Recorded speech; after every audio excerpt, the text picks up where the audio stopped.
Burma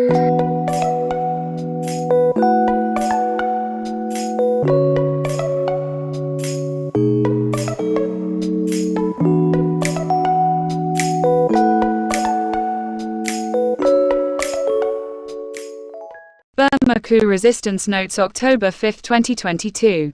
Ethnic regions. In Arakan State, a Russian-supplied junta jet bombed Myintaung in Rathidaung township 4 times this morning, and ground troops are shelling the area with mortars. Local observers say there has been no recent fighting there, and they believe the junta is trying to blast open a supply route to its troops that are besieged by the Arakan Army. In Kawthoolei, Karen Nation, Kler Lwee Htoo District, Kyaukgyi Township on Burmese maps, junta violence has forced residents of 25 villages along the Ler Doh-Mone road to flee into the jungle, at the time when the rice crop needs to be harvested. If they can't harvest, it could mean hunger for the next year, as well as reduced food supply for the general population. Troops have also closed the road, which prevents people buying food and medicines in the towns. Again, the junta is using hunger as a weapon against the civilian population, as it is doing in Arakan State, Sagaing Region, and elsewhere. To the extent that it causes deaths, it is a form of genocide.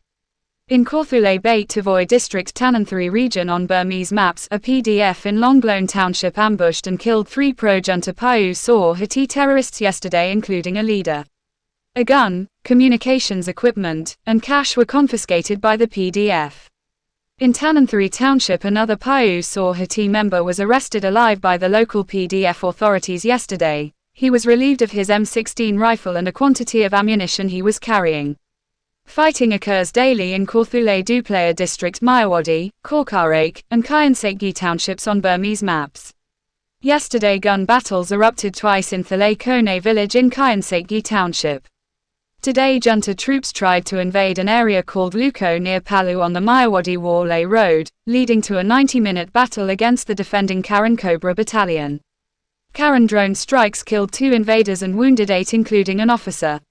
A drone video made by Karen Aligned Federal Wings PDF shows junta troops being hit by drone bombs. In Chin State's Tonsan Township, the People's Administration Group now has administrative control over at least 50 of the township's communities, it says. The PAG is the local liberation government established by area authorities under the National Unity Government after the Chin Defense Forces expelled junta troops from almost all rural areas of the township.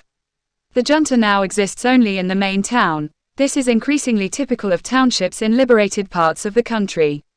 Chin forces were on the attack in Myintaung today, firing on a junta-controlled checkpoint. They say they could see some dead and wounded junta troops, but didn't give a number.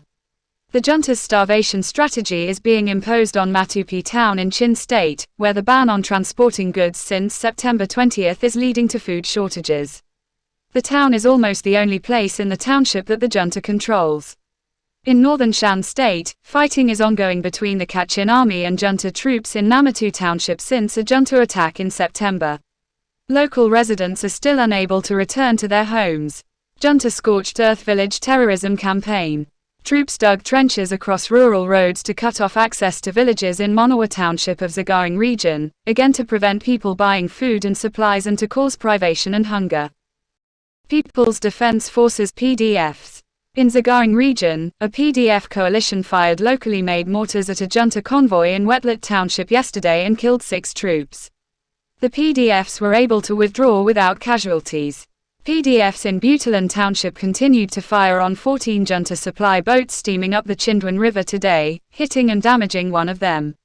They are firing both rifles and locally made mortars from the banks. In previous days, PDFs in Salingyi and Kani townships have been shooting at the boats. In Mandalay Region, 6 members of the majority NLD political party have been murdered in Nyongu Township over the past 3 days, their bodies dumped by roadsides. One of them was also raped. The murders were carried out by the Thwei Thawk Blood Drinking Group, a pro-junta terrorist network. Also, troops kidnapped a 47-year-old woman from Danda village in Kyaukgyi Township on October 3, then tortured her to death. Her body was found covered with bruises from beating. She was chosen randomly as reprisal for the PDF shooting of a pro-junta Kyaukgyi Htoo terrorist the previous day. Political. The junta dictator Min Aung thinks he's going to build an electric train line that will attract lots and lots of Russian tourists, he said in a speech yesterday. Knowing the sorts of preposterous delusions the junta leadership is under helps to understand the insanity of the current civil war, and why any kind of negotiation with these people is out of the question. In the junta-occupied Arakan State capital Paran, as in other cities, the junta has installed surveillance cameras everywhere to clamp down on pro-democracy activities, but does not use them to control increasingly rampant crime. Police hide in their barracks out of fear of PDF attacks and have no concern for the crime wave affecting the population. The economic collapse following the coup is causing desperation among citizens, which in turn leads to burglaries, thefts, and muggings. Criminals are also emboldened to commit murders and rapes with impunity.